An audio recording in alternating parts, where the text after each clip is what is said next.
साथियों नमस्कार, भारत चक्र न्यूज में आपका स्वागत है। मैं हूं आपके साथ राजेश शर्मा। प्रधानमंत्री नरेंद्र मोदी का 13 सितंबर को मणिपुर दौरा 2 साल पुराने जातीय हिंसा संकट के बाद उनका पहला दौरा था। उनके दौरे के बाद लोग सवाल पूछ रहे हैं, आखिर इस दौरे से क्या हासिल हुआ? क्या उन्होंने मणिपुर के लोगों के जख्मों पर मरहम रखा? पीएम ने हजारों करोड़ रुपए की विकास परियोजनाओं का उद्घाटन और शिलान्यास किया। राहत शिविरों में जाकर विस्थापित परिवारों से मुलाकात की और शांति की भावुक अपील की। लेकिन मणिपुर के 2 प्रमुख समुदायों मेइती और कुकी जो के नेताओं के बीच प्रत्यक्ष संवाद की शुरुआत इस दौरे का हिस्सा नहीं बनी। पीएम मोदी ने 7,300 से लेकर 8,500 करोड़ रुपए की परियोजनाओं की घोषणा की, जिनमें विस्थापित लोगों के लिए नए मकान भी शामिल हैं। मोदी ने मणिपुर के चुराचंदपुर जिले में 7,300 करोड़ रुपए से अधिक की परियोजनाओं की आधारशिला रखी। मोदी ने कहा, मणिपुर के बिना भारतीय संस्कृति अधूरी है। मणिपुर के पास ही मणि है। मोदी ने कहा, मैं आपके साथ हूं। मणिपुर के सभी समूहों से शांति के लिए काम करने का आग्रह है। यह दौरा ऐसे समय में हुआ जब मणिपुर राष्ट्रपति शासन के अधीन है। फरवरी 2025 में सीएम बीरेन्द्र सिंह ने इस्तीफा दिया था और राज्य का प्रशासन फिलहाल सीधे केंद्र के हाथ में है। केंद्र सरकार ने हाल ही में कई कुकी जो संगठनों के साथ संशोधित सस्पेंशन ऑफ ऑपरेशंस समझौता किया था, लेकिन इस समझौते को मानने से कुकी संगठनों के अलग अलग समूहों ने मानने से मना कर दिया।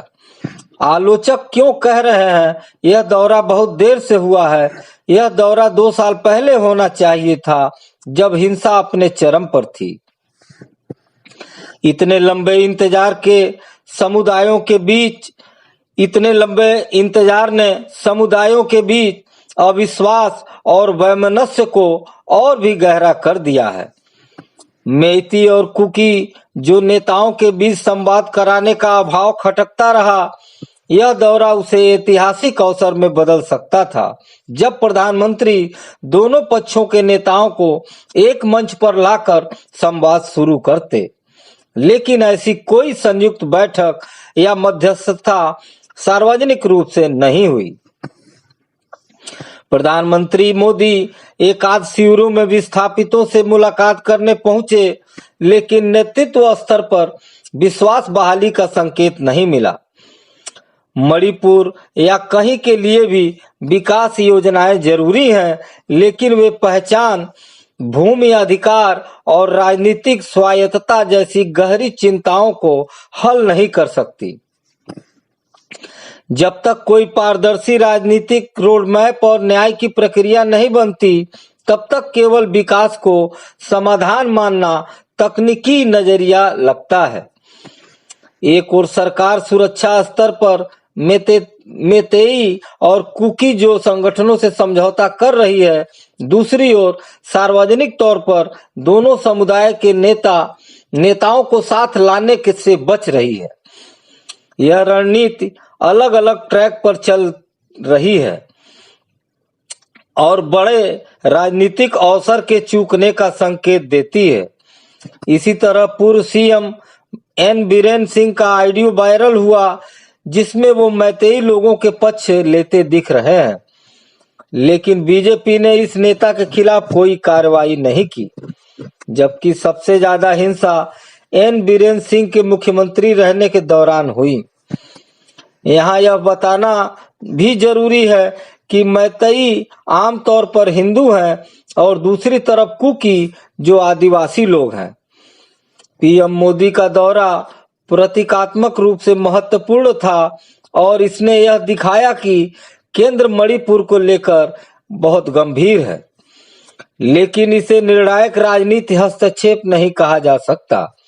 क्योंकि इसमें मेइती और कुकी जो नेताओं को एक साथ लाकर वास्तविक संवाद की शुरुआत नहीं की गई। अब असली परीक्षा इस बात की है कि क्या सरकार इन घोषणाओं को जमीनी स्तर पर लागू कर पाती है और क्या यह दौरा मणिपुर में अस्थायी शांति की ओर पहला कदम साबित होता है या केवल देर से आई खाना पूर्ति बनकर रह जाएगा। राज्य में विश्वास की खाई भरना बहुत जरूरी है। समुदायों में आपसी संवाद न होने से अफवाहें फैलती हैं। जब तक सभी समुदायों को बराबरी से सुना और जोड़ा नहीं जाएगा, विकास योजनाएं भी जातीय चश्मे से देखी जाएंगी। केंद्र को तुरंत मेइती, कुकी, जो चर्च, महिला संगठनों और सिविल सोसाइटी को शामिल कर मध्यस्थता से बातचीत की प्रक्रिया शुरू करनी चाहिए। पीएम का 13 सितंबर का दौरा इसके लिए इस्तेमाल किया जा सकता था। आज की खबरों में बस इतना ही। कल फिर मिलते हैं देश दुनिया की बड़ी खबरों के साथ। आप देखते रहिए भारत चक्र न्यूज। नमस्कार, जय हिंद।